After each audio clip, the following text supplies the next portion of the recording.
Om Namo Bhagavate Vasudevaya. Om Namo Bhagavate Vasudevaya.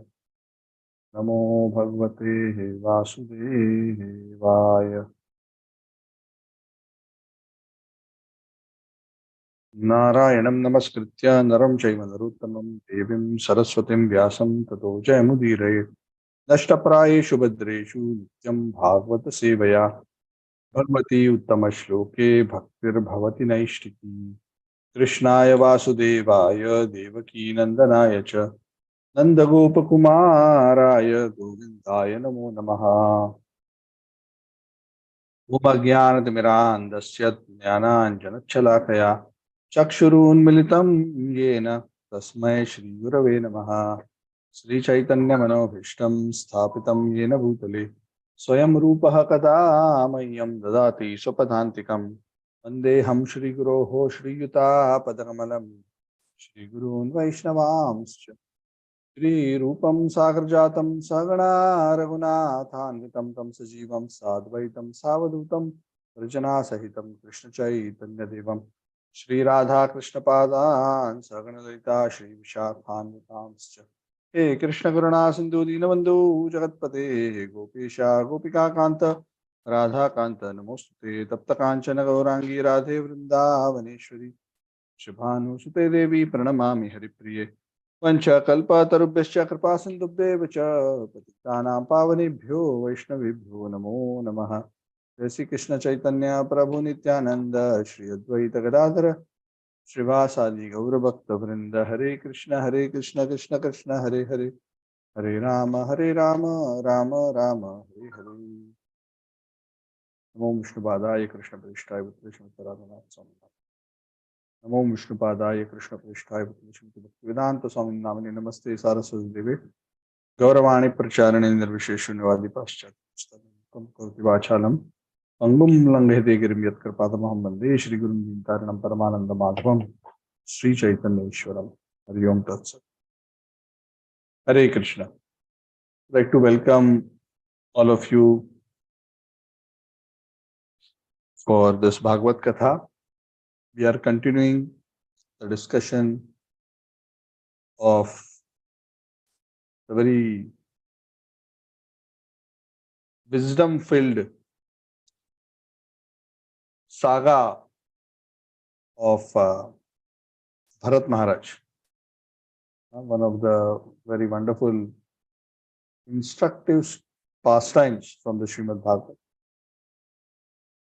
especially one which is very relevant for all the sadhakas in terms of how careful they need to be on the spiritual path. Prabhupada would often say that spiritual walking on the spiritual path. Actually, there is a verse in the scriptures. It says walking on the spiritual path is like walking on Shurasya Dhara. Shurasya Dhara means walk on the sharp edge of a razor. Has anybody tried to walk on a razor edge? Of course not. Yeah. If we even try to step on it, even gently, we'll immediately cut ourselves. So, treading the spiritual path is not easy because Maya is very subtle. It is not necessarily challenging just from an external perspective, because ultimately spiritual life is about fine tuning, perfecting our consciousness. Even small deviations from the perfection can lead to, in the long run,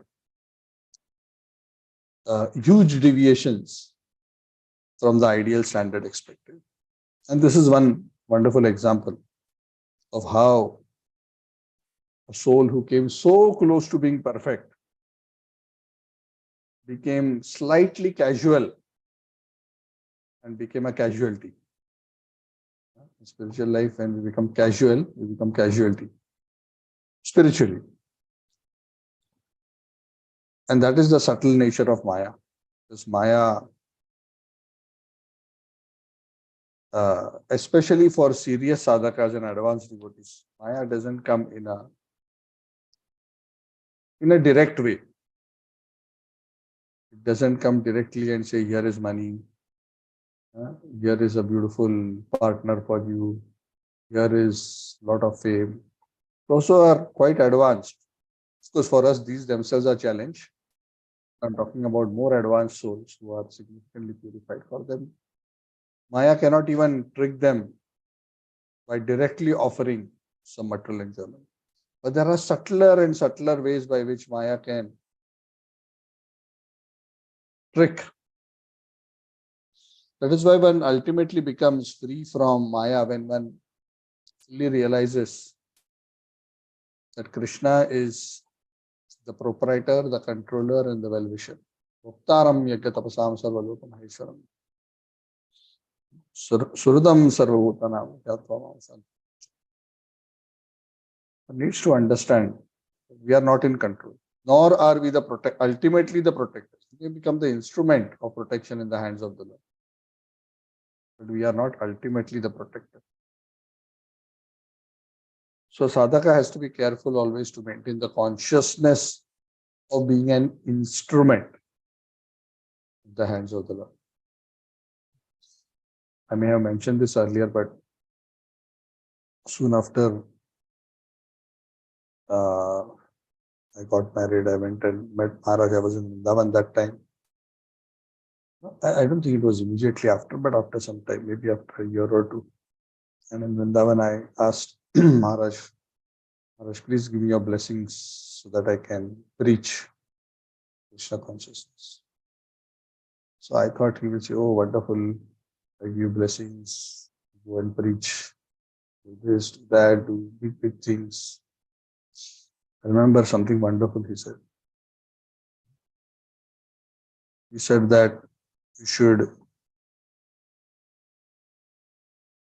try to be an instrument of compassion.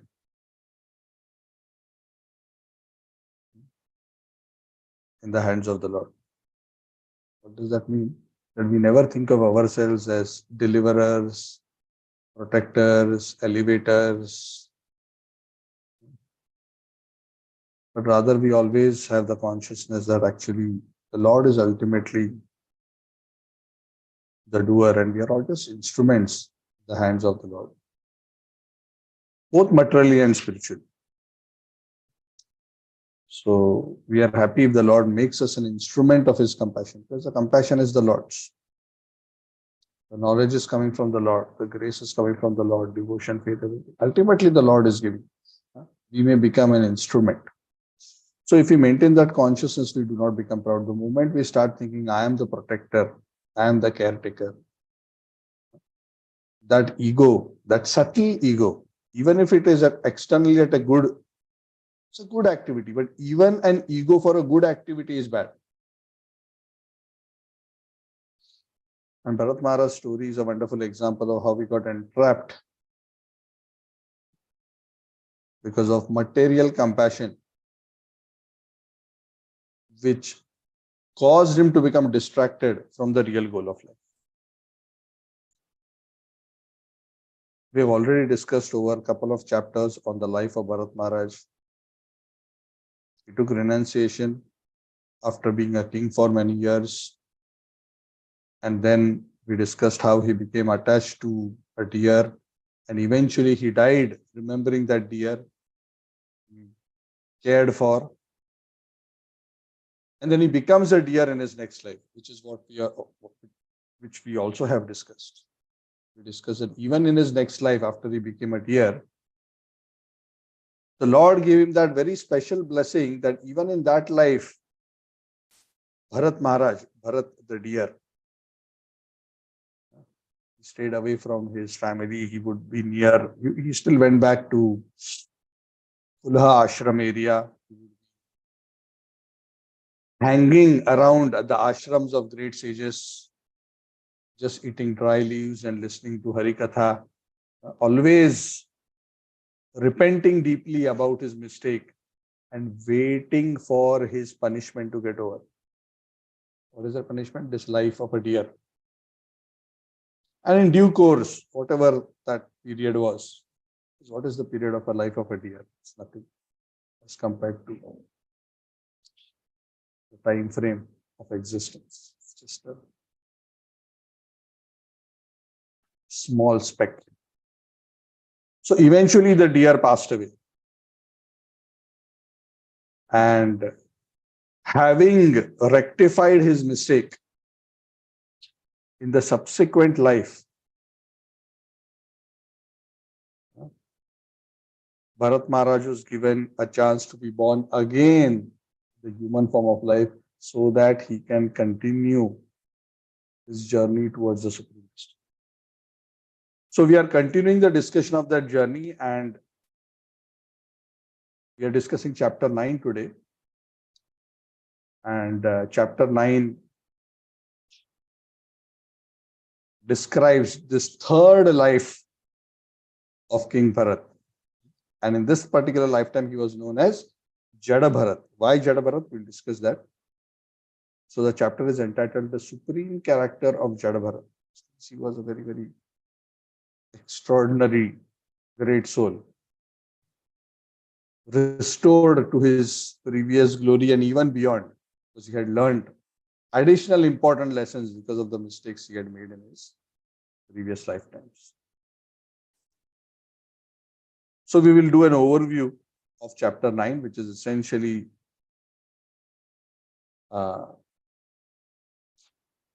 explaining the journey of Bharat Maharaj in his incarnation as Jada Bharat.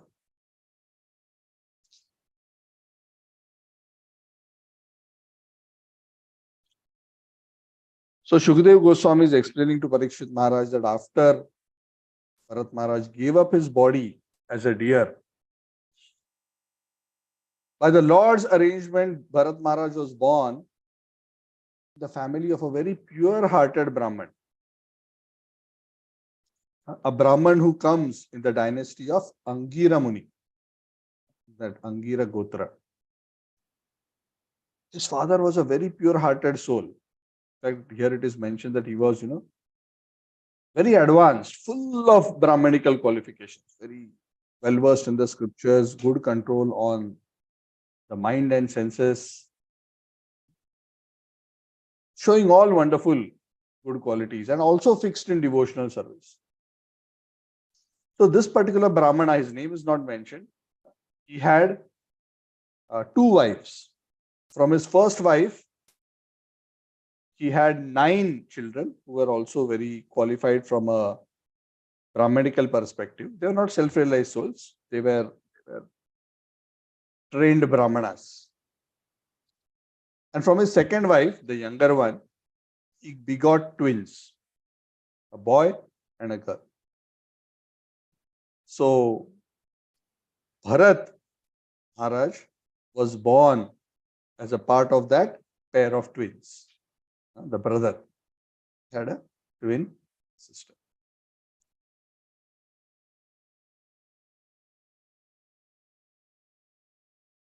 The wonderful thing about this particular birth of Bharat Maharaj, and we will now refer to him as Jada Bharat. Later we'll discuss why he was known as Jada Bharat. But I'm just going to refer to him as Jada Bharat so that you are clear we are talking about the Jada Bharat life.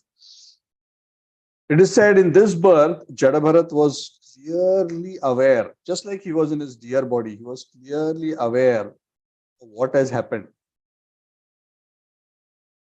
in his past lives.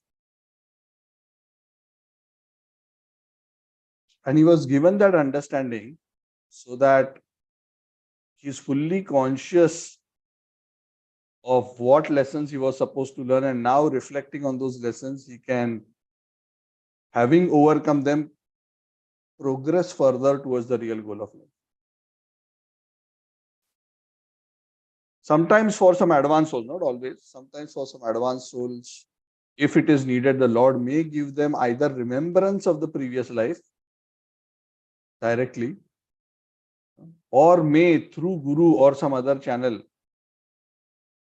give them understanding of the previous lives. And sometimes it may be helpful. It's not always necessary. It's not that we need to know our past lives to make improvement. But sometimes it is useful because there are sometimes some very, very specific mistakes which a sadhaka, which a devotee has made in past lifetimes. And it is helpful for that living entity to be consciously aware, oh, I messed it up in my last life because of this. So now I have to be extra careful to not make the same mistake again. So sometimes the Lord may arrange for sadhakas, and not necessarily even very advanced sadhakas, even otherwise. Oh, this is what this was the thing. So be extra careful. Don't spoil another lifetime making the same mistake. Yeah, correct. Yeah, sometimes when we make a silly mistake in an exam, when our teachers or parents will tell us, make sure you check your things, don't make this mistake again.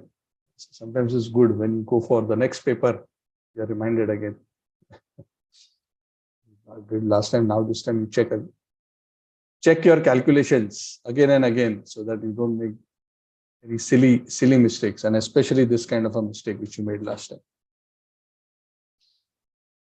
Because making a mistake once can be forgiven. If we are making the same mistake again and again, then we are foolish. Then we really deserve punishment. So Bharat Maharaj was allowed. Remember, ultimately the Lord gives forgetfulness, remembrance. So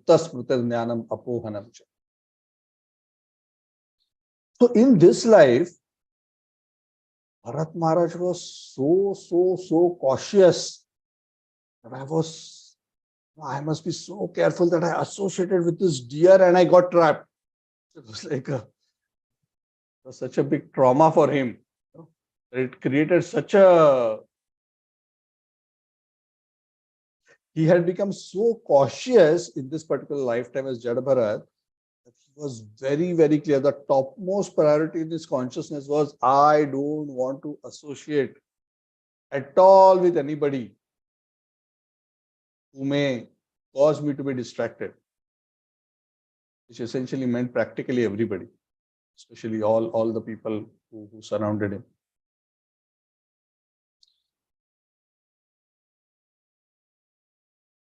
Because he feared that if he is not careful, he may associate, and again he may become attached in some way, not necessarily to a deer, but even to other people, and that kind of an association would cause his fall down again.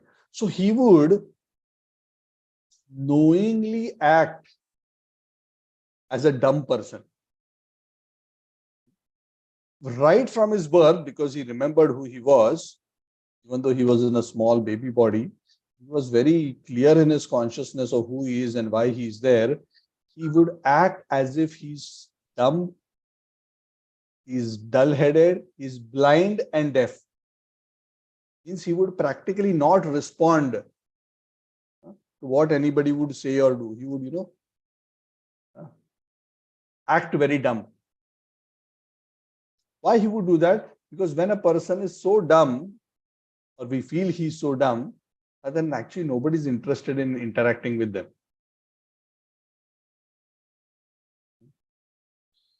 So again, these are things not to be imitated. Please don't think that this is a sadhana for making advancement.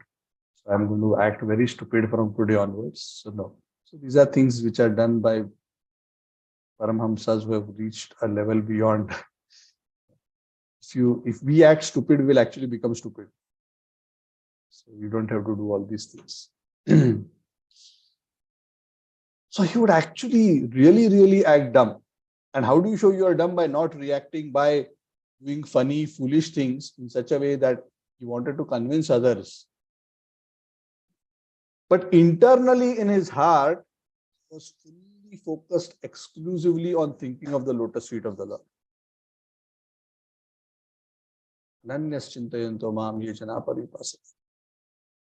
Very focused on the Lord, holding in the heart, holding tightly. Dhautatma Purushak Krishna Padamulam Namunchati Mukta Sarva Pariklesha Pantha Swasharanam. In another place, in another verse, the great soul is described as one who is purified holds tightly to the lotus feet of Krishna within his heart. Tight. What does this tight holding mean? He's actually very surrendered. He does not, he's very careful. I don't want to leave. Because they know the dangerous position of material existence. They know that if they will become casual, they'll become casualty, because it's like when you're swimming in the ocean. If you're swimming in the swimming pool, you can relax, right? If you're swimming in an ocean, especially an ocean where there are big, big waves, and there are also dangerous sharks in the ocean, you cannot be casual. You have to be very, very alert. Not only you have to be an expert swimmer, you have to be very, very alert. You have to know what you can handle, what you cannot handle. You have to know the currents. You have to know your capacity. You have to have an accurate assessment of the danger, and then navigate yourself accordingly. Otherwise, you'll be drowned or killed somehow or the other.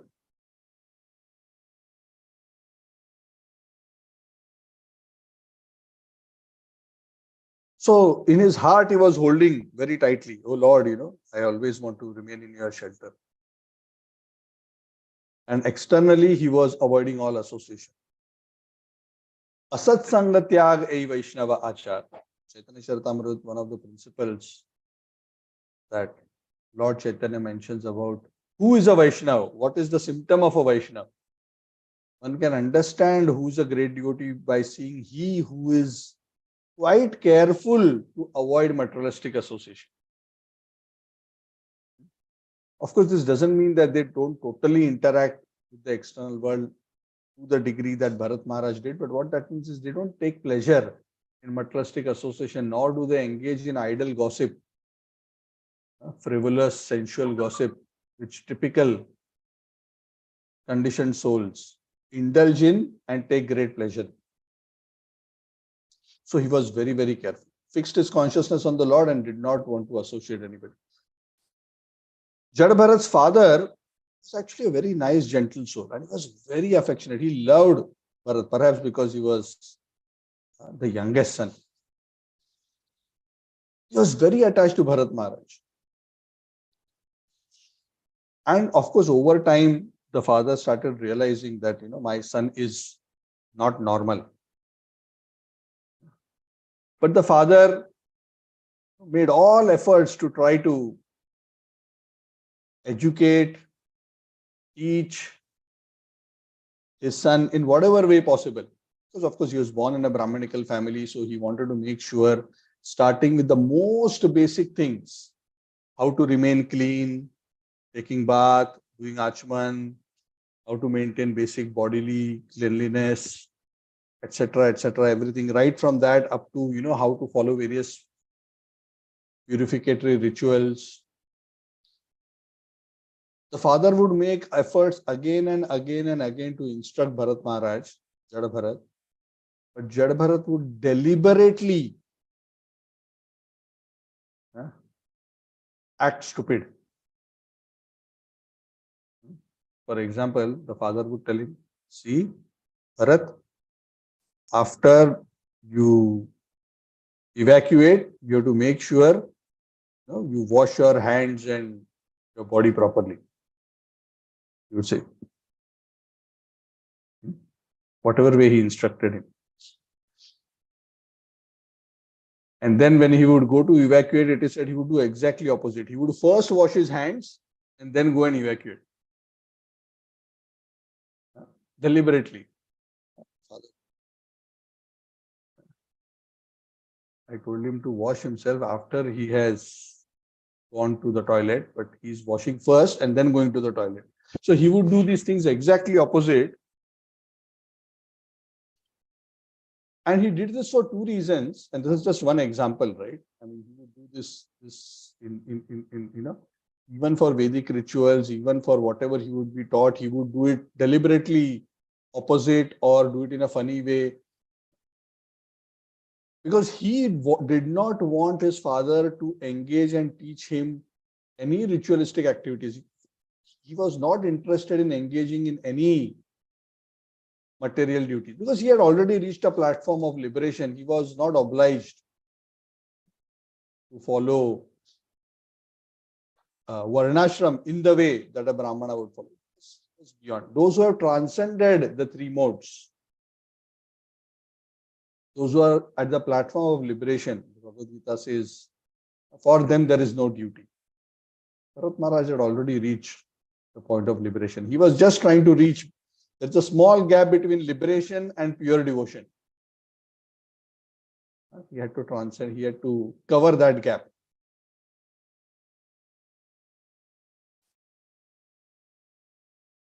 So he would behave like that, and he would, continue to reinforce that belief in his father and everybody around him.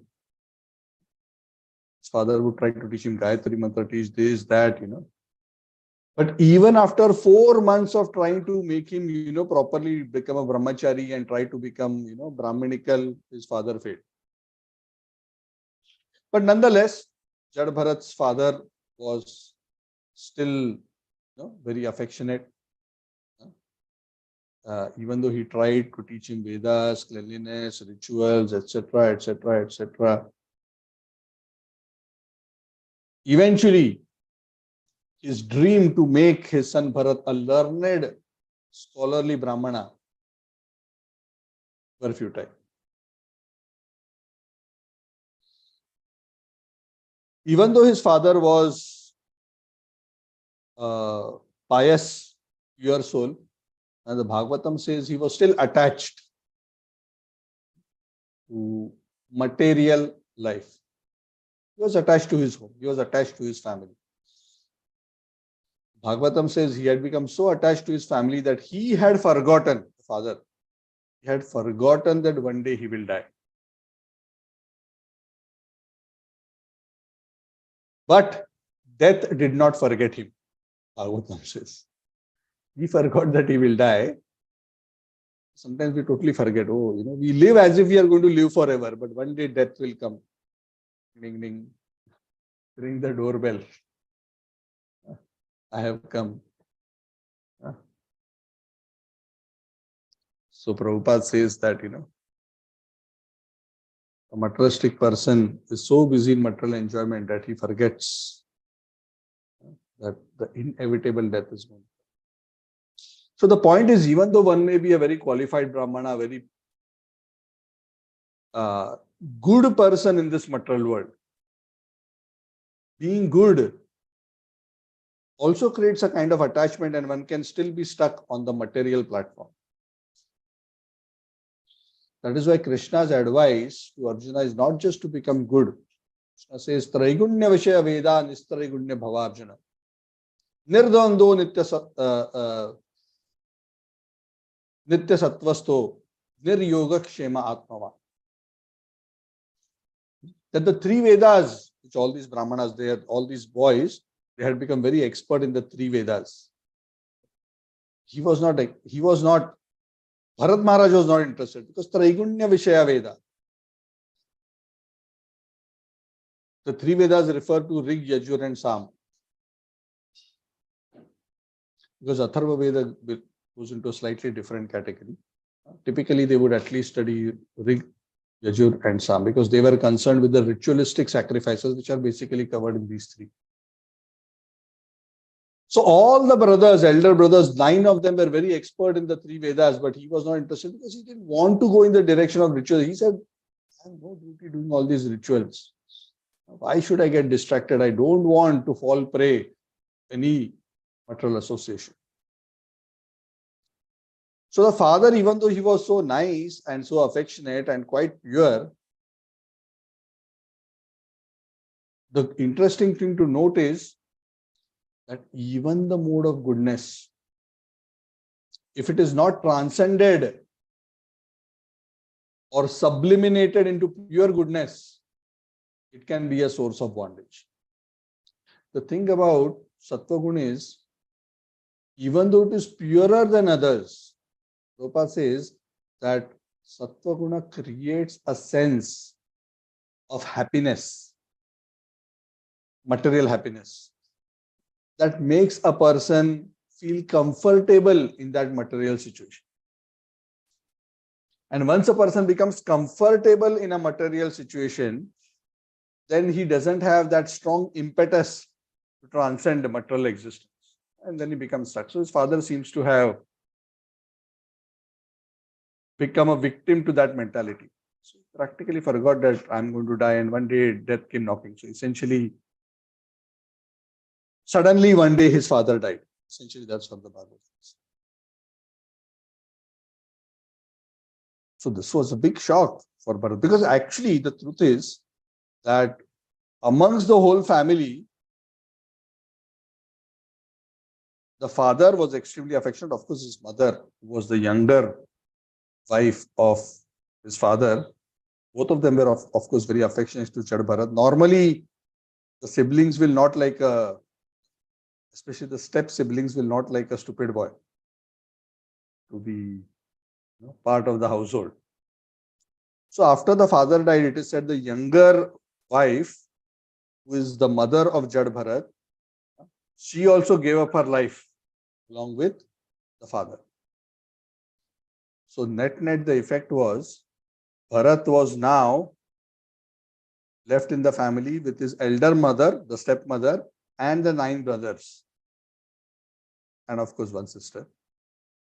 And none of them, probably apart from the sisters, not mentioned with explicitly, but neither his stepmother nor his stepbrothers actually liked him.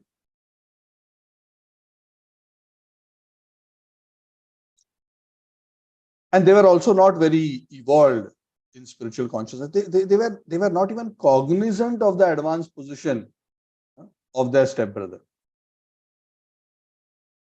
The Bhagavatam says those people who are degraded, and here it is referring to his other brothers, who even though from a technical perspective were trained Brahmanas, from a ritualistic perspective, the Bhagavatam says they are quite degraded. And it says the degraded people, Bhagavatam says, are as good as animals. The only difference is animals have 4 legs, degraded human beings have 2. Animals run on 4 legs, degraded human beings run on. But these 2-legged animals, the brothers, they were mistreating Jada Bharat, who actually was a very, very great exalted soul. They really, really mistreated him. How would they mistreat him? First thing is they would call him names, use abusive language. They would force him to do all kinds of menial work in the house which nobody else wanted to do. So the least popular one in the house gets all the work which nobody wants to do. Nobody else wants to do. So all the hard labor. Because Jada Bharat, even though externally he behaved in a stupid way, from a physical perspective, the Bhagavatam says he was very strong and stout.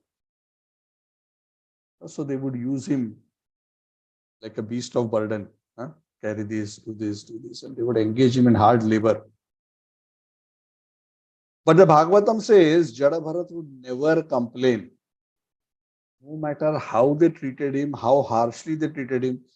It is said they would be so cruel to him that actually for all this hard work, the only thing that Jada Bharat wanted was just enough food to maintain his body. He was not interested in anything else. He didn't even mind the insults. He was so transcendental to the bodily concept of life.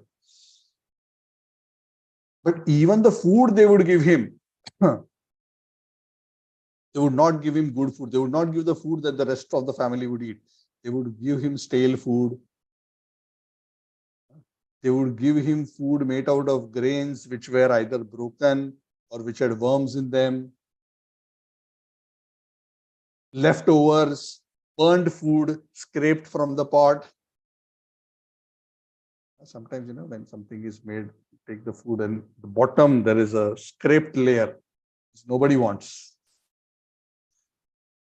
The scrape is burnt, some grains, some vegetables taken, but it's those who are involved in cooking will know what I mean. So they would give him that, you take this. But even when he was treated in that way, it is said Jada Bharat would not complain even then.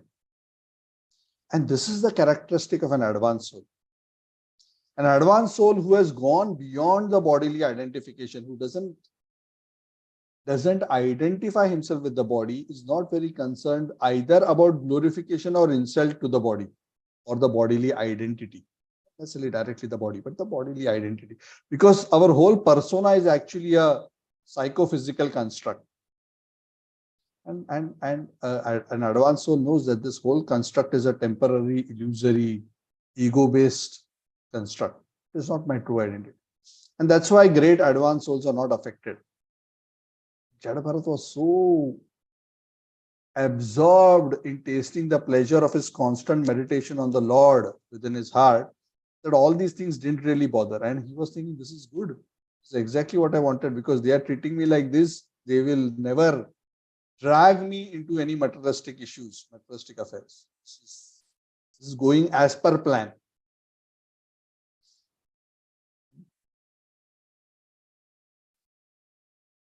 He would never even bother to cover himself properly. It is said he would just have a loin cloth which would be very dirty, and he had a Brahmanical thread because his father had forced him as a Brahmana as a Dvija to wear the Upavita, and had given him the Gayatri mantra which he would not chant, because he was directly absorbed in chanting the holy names of the Lord in his heart. And he said his sacred thread had also become blackish. He was not so concerned even about external cleanliness, and he would do that very deliberately. So practically most of the community around him would call him as a Brahma Bandhu. Brahma Bandhu means a friend of the Brahman. They would not think of him as a Brahman, because Brahman is supposed to maintain particular standard of behavior, cleanliness, but this person is so dumb and he's so unclean. They wouldn't be able to actually understand and appreciate what actually is the transcendental spiritual realization of Jada Bharat.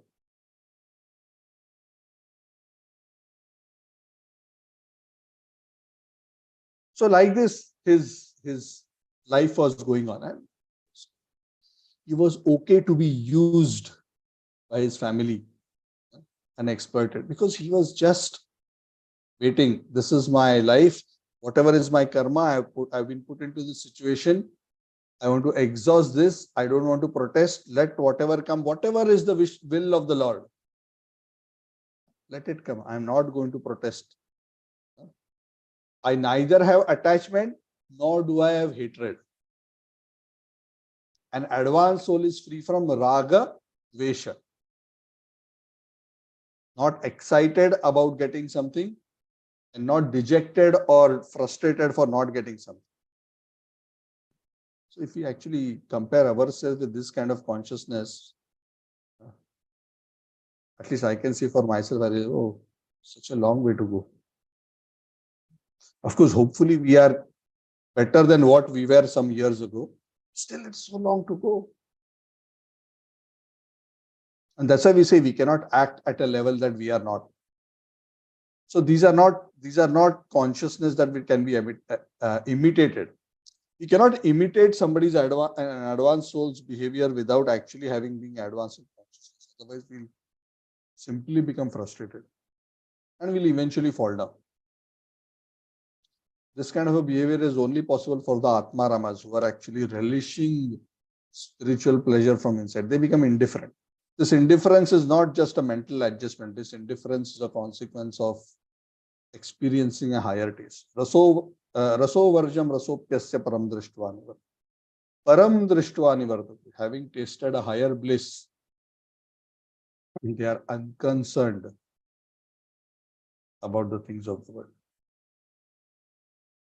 So as this was going on, it is said in that area, in that nearby area, there was a community of dacoits. Now it gets interesting. Please pay full attention.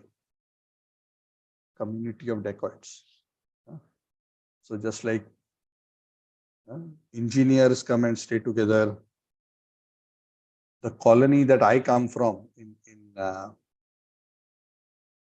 Mumbai, Bandra, is known as Kala Nagar. So all the artists come together and formed a colony. Nearby, there is another colony, Sahitya Savas, where all the literary people have come together. Next to that is another colony where all the journalists, Patrakar, journalists have come together. And these are real things. I'm not making this up. Suyash and I are from Kalanagar. The next to Patrakar is Artec Apartments. Artec is artists and technicians. So various technicians and artisans are part of that colony. So somehow people, like to be in colony. So this was a dacoit colony. All dacoits. Dacoit Nagar. Somewhere near the place where people were staying. So these dacoits, obviously, needless to say, very sinful.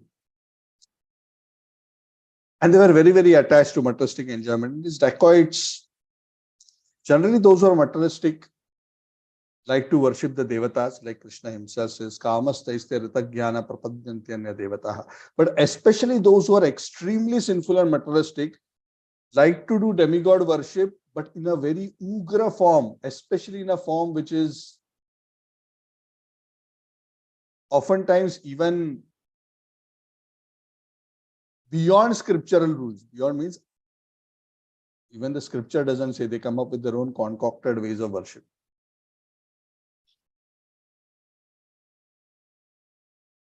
So the leader of these dacoits, he wanted to have a son.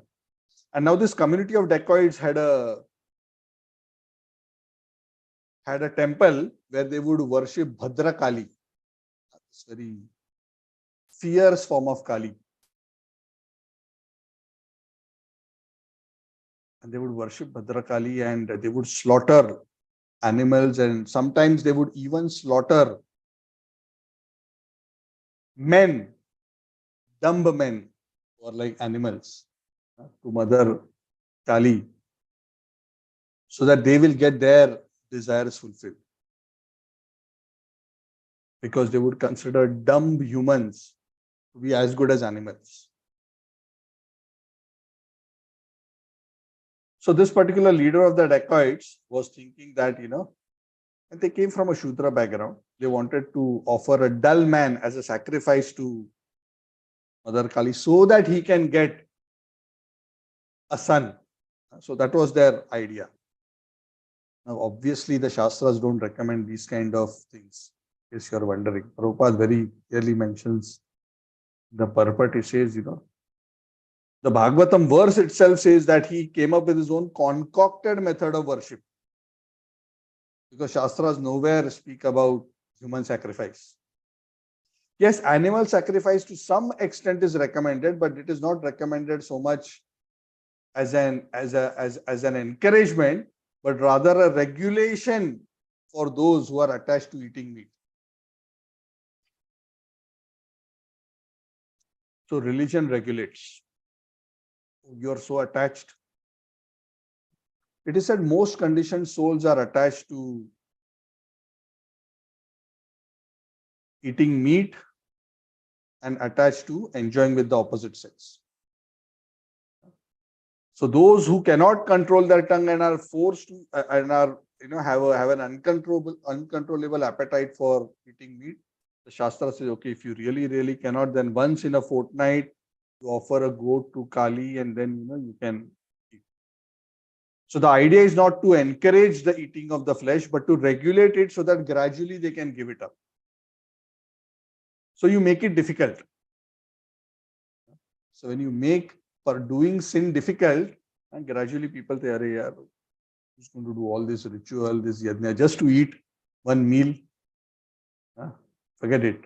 We postpone our mutton eating plan for this weekend. That too, I have to kill the goat myself and this mess, and then I have to say prayers and do this and that." So eventually, such people become dissuaded. So the idea of these rituals is not that, oh, everybody should do it. It is a recommended sadhana. No. It is a means to try to, it's like a speed breaker. You know what's a speed breaker? Sometimes on some roads, to deliberately slow vehicles so that they don't either create an accident or damage themselves. It's a speed breaker. It goes like this. So these are speed breakers for sinful people. A lot of regulation. So there are rituals recommended for the meat eaters, and there is the samskar of marriage recommended for those cannot give up bodily attraction. So in that way, these things are regulated so that one can gradually progress the human form of life towards a higher end. But for these dacoits, their whole goal of life was gain wealth, gain power. It's amazing. I mean, nowadays, if you see the kind of behavior that is happening in Kali Yuga, especially when you see Kali Yuga politics, it's so amazing how people will behave, what they will do. Anyway, so this leader of the dacoits had already had managed to procure, that means kidnap, one dull-headed person, and he was going to give bali of that person to get a son. But somehow that person escaped from his custody. And he became very disturbed and went berserk, and they were running around in all directions trying to find him. Where is he? Where is he? Where is he? As they were wandering all over in the middle of the night, in extreme darkness, they came into a rice field. Now it so happened that in the rice field on a machan, Jada Bharat was sitting because he was asked by his brothers, you sit here and you guard the field. Because all the things that nobody else wanted to do, they would be given to him. So he was sitting there, guarding the crops from any, deer coming and eating it, or any wild pigs coming into the farm and destroying the crops. So as these dacoits came and they couldn't find this person, but they spotted Jada Bharat, and probably by looking at him, or maybe there was some interaction, it's not mentioned explicitly, they found him. We lost him, but this guy is a good substitute. He also seems to be dull enough to fit into our criteria to be offered to Kali. So they became very happy. Their faces, the Bhagavatam says, became very bright. Wow. He got replacement. Kali Mata ki jai. Got replacement.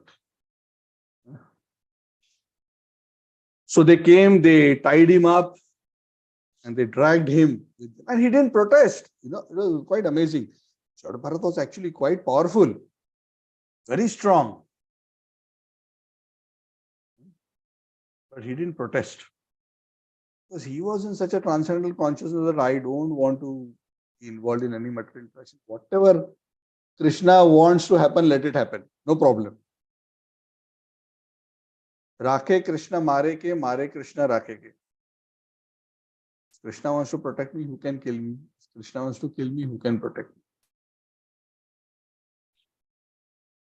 So these dacoits brought Jada Bharat to their sacrificial arena in front of this temple, in front of the deity of Bhadrakali.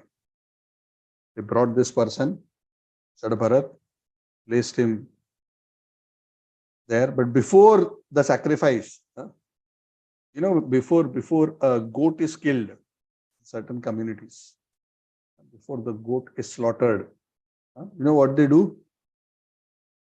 They feed the goat nicely. Feed him nicely, and then they will chop him. So it is said they bathed him nicely, they dressed him nicely, they put nice ornaments on him, they fed him nicely, and he accepted whatever they were doing.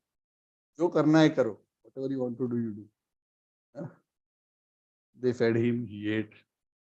After everything, they were thinking, well, this guy is quite cooperative, unlike the previous one who ran away and escaped.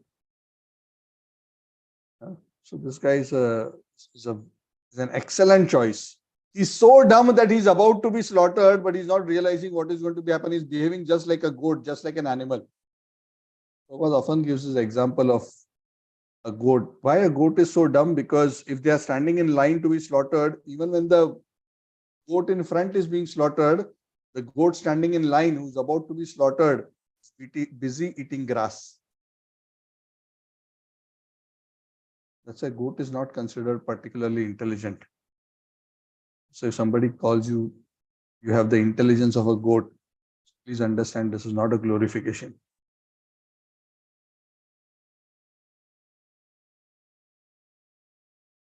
So they were thinking, Arey, ye to perfect hai. This guy is really good. See, we are feeding him, whatever we are doing, he's cooperating so nicely, he's not struggling. We don't have to force feed him. He's peacefully eating, just like a goat who's about to be sacrificed. So eventually, after readying him for the sacrifice, they brought him in front of the Kali Devi's altar. He was nicely dressed, tilak. Tilak means not Vaishnav tilak, whatever. They had put some, uh, I don't know, kumkum or something on his forehead. Nice incense, sandalwood. uh, Very nicely done. Because he's to be offered. That's why. Not because they wanted to make him happy, but because he's going to be given as an offering. So they readied the offering and they placed him. And they were singing various prayers and, beating drums. They're all getting geared up and ready to the sacrifice. And Jada Bharat, through this whole thing, Krishna, whatever you want is okay. You want me to be killed? Okay. If that is my karma, it's okay. That is not my karma, also okay. You decide. I am okay. So one of the dacoits who was supposed to do the sacrifice, he had a very sharp sword in his hand. And as the mantras, whatever prayers they were chanting, were reaching a crescendo, he was waiting for the moment to chop the head of Jad Bharat. Now, Jad Bharat was not bothered. All these dacoits are all very happy and enjoying and waiting for the moment of slaughter. But there was one person who was very, very upset and agitated. Who was that? It was Mother Kali, the deity. The deity was getting so angry because normally animals or other people are slaughtered, which also she doesn't like. But here, a self-realized devotee of the Lord is going to be slaughtered in front of me and Mother Kali, because Kali is a form of Durga. Durga is the energy of the Lord. She is a great devotee and a servant of the Lord. How can she tolerate a great devotee being slaughtered in front of her, and that too in her name?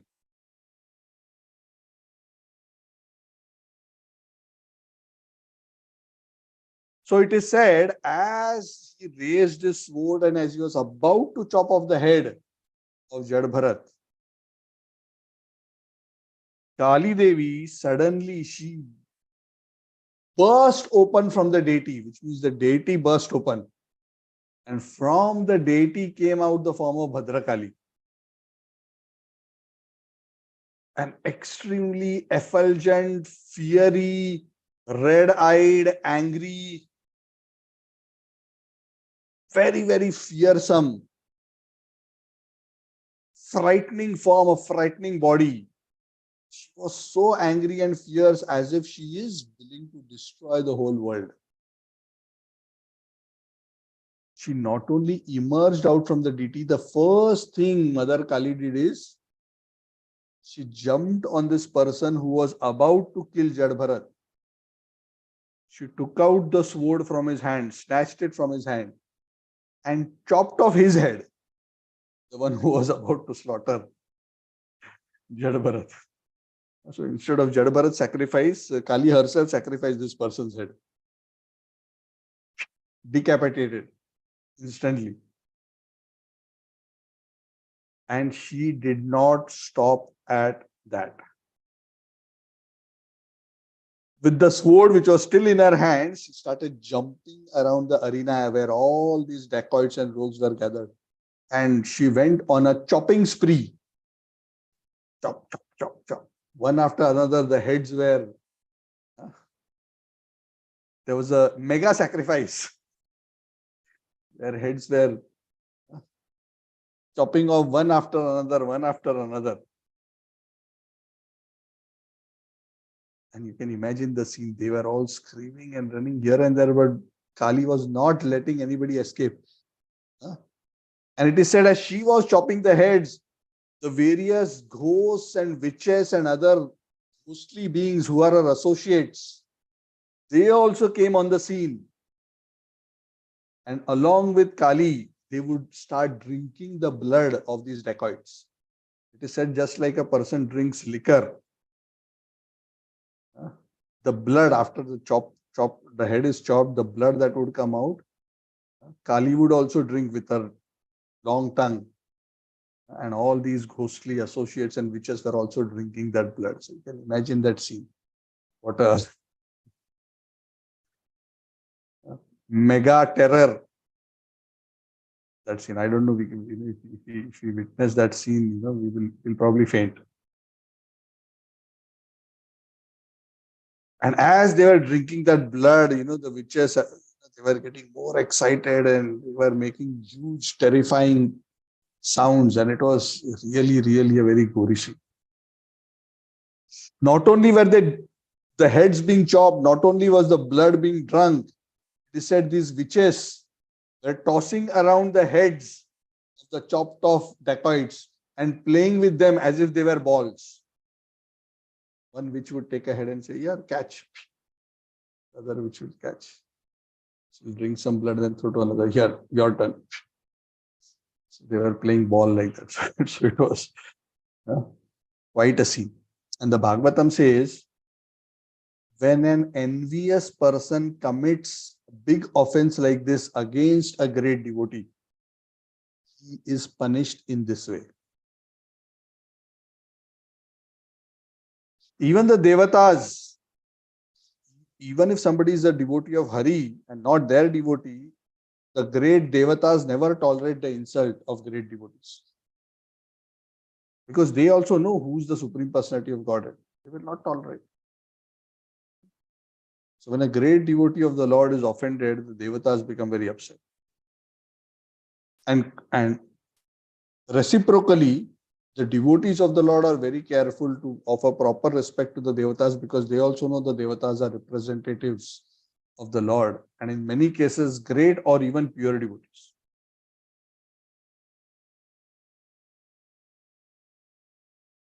Throughout this whole episode, Bharat Maharaj is previously also same, now also same, heads chopping and being tossed around, like basketball court, heads going in all directions.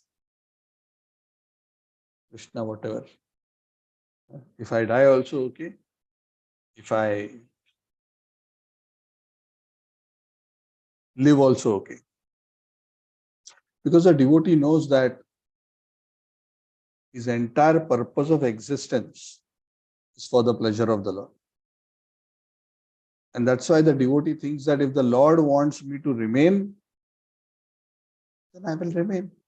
If the Lord doesn't want me to be alive, what is the point of living in this world?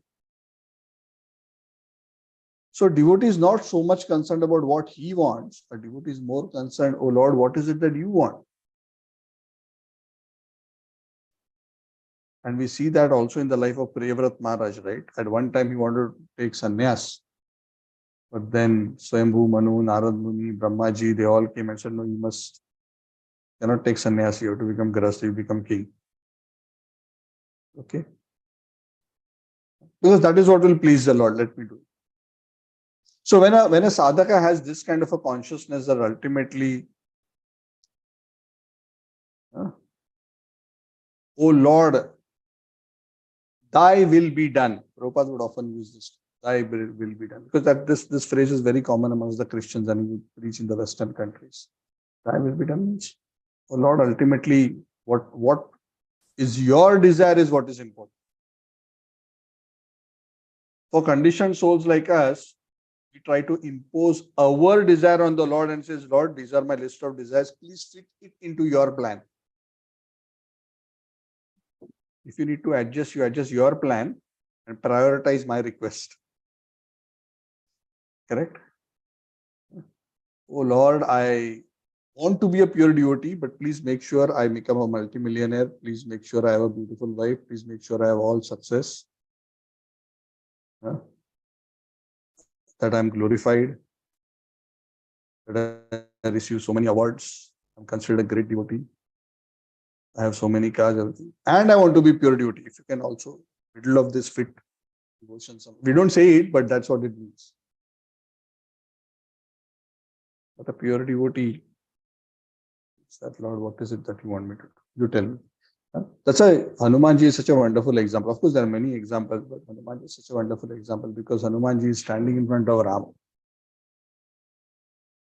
folded hands.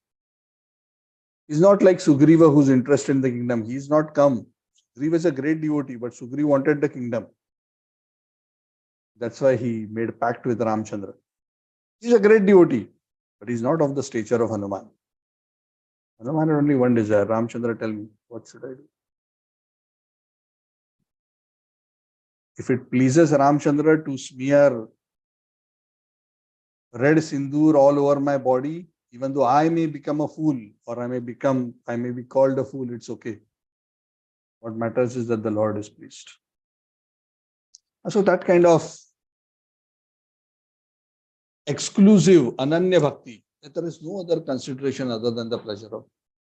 So these advanced souls have that kind of consciousness, and because they are so sold out to the Supreme Lord, the Lord is absolutely sold out these devotees. He will do anything for them. That's why even the Pandavas were so dear to the Lord.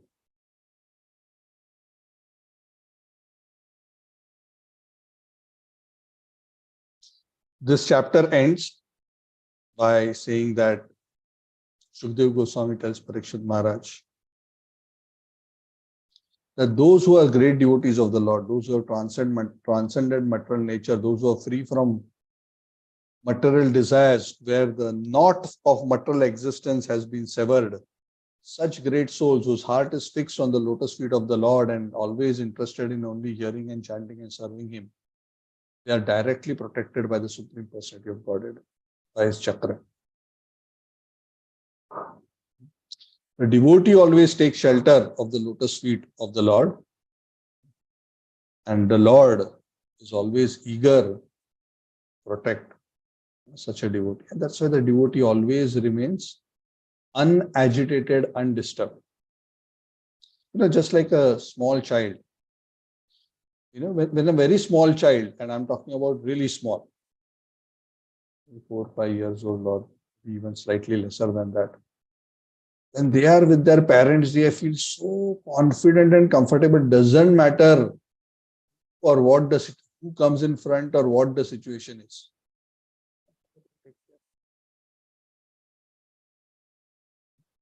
They will hold on tightly to the father's hand, or they will clasp the mother very tightly, and they are very confident. They have exclusive faith. I am taken care of. So pure devotee of the Lord has that kind of a faith. Avashya Rakshibe Krishna. Krishna will surely protect. Rakshashyati iti vishvaso guptutve varnam tata. I'll be protected. I'll be taken care of, whatever. And if I'm not getting something, that means the Lord doesn't want me to. If I'm getting beaten up and destroyed in a particular situation, the Lord wants me to go through this because there is some lesson for me in it.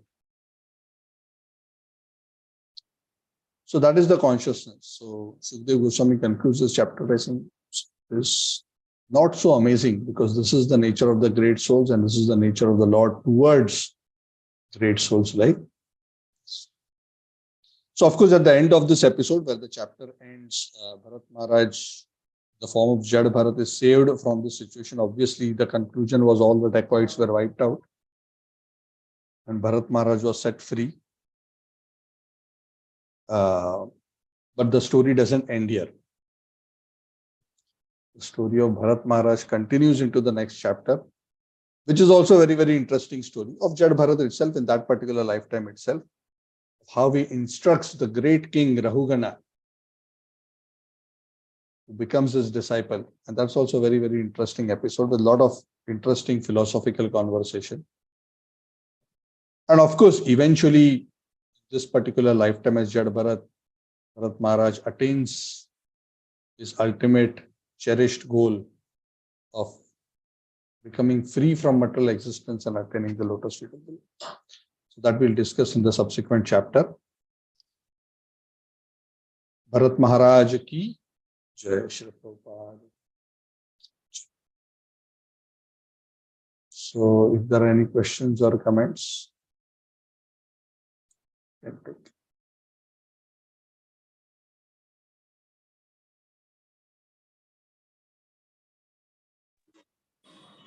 Hare Krishna, Prabhuji. Yes, Shridachi, Hare Krishna. Prabhuji, just a simple question. So generally we use Hari Bol, right? So the Bol is a Hindi word. It is like a combination of two words, Hari and Bol, right? So the meaning is take the name Hari. of Hari. Take the name of Hari. Yeah, if we say, the other person also will say the same, right? Hari Bol, Hari Bol. Means tell Hari, tell Hari. Oh. Yes, no problem. In Hari Bol, the name of Hari is already included. That's what when we say, the other person also will say instead of I was listening to one television conversation. One person was one interviewer was talking to one lady or a man from a non-Hindu background, saying, "What, will you chant Jai Shri Ram?" Said, "I will never chant Jai Shri Ram. I will never, even if I die, I will not chant Jai Shri Ram."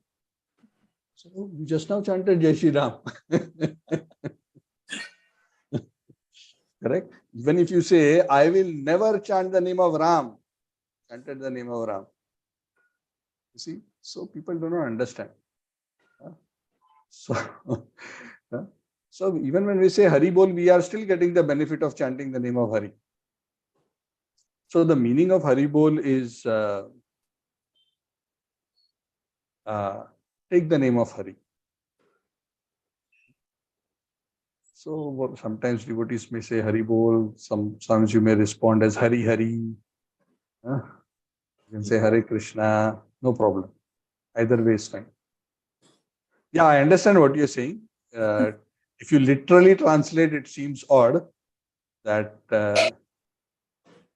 how can you respond to Hari Bol by saying Hari Bol? But that's okay. It's a small thing. Yeah. No problem. Yeah. Thank you, Prabhuji. Hare Krishna. Hari Bol. And also, one more question, Prabhuji. So when we say Hari Bol, we will lift. So what is the logic behind this, Prabhuji? We lift two hands, right? When we chant the name of Hari, Mahaprabhu's standard was we raise our hands high and chant the name of Hari. Hari, Hari. Chant. Hare Krishna. Why we raise the hand is, raising the hand is a symptom of surrender. Oh Lord, I am surrendering, falling out. I surrender to you. Save me. Oh Lord, save me. I am calling out to you. I am surrendering. So Mahaprabhu taught Sankirtan by raising the arms high in the sky and chanting the names of the Lord. So in that spirit, call out. Basically, we are calling out to the Lord. Thank you, Prabhuji. Yeah. But it's not always a must that one has to raise the hand. Typically, when we are in Sankirtan, we raise the hand, but in other situations, while saying Hari Bol, we can do like this, we can do like this. There is no hard and fast rule for it. Thank you, Prabhuji. Hare Krishna. Hari Bol. Hari Bol. Thank you. Any other point?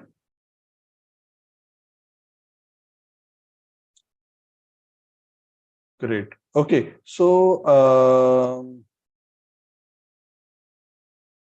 today is Saturday. So we have, just want to remind you that there is Ram Navami on 30th of April. So Wednesday we will have our class. And then Thursday, Ramnavami. So please, Ramnavami is a half day fasting, noon, and then please observe the festivities wherever you are. Go to the temple, observe the festivities. It's a very important festival, Ramnavami. So we'll have our class on Wednesday, and then we will celebrate Ramnavami in our respective places. Okay, so if there is nothing else, then we'll conclude for today. Thank you very much. Granthra Srimad Bhagavatam ki, Jai Shri Prabhupada ki, Jai Samaveta Gaura Bhakta Vrinda ki. Hare Krishna Prabhu. Hare Krishna. Thank you, thank Hare you, Krishna Prabhu. Pranam.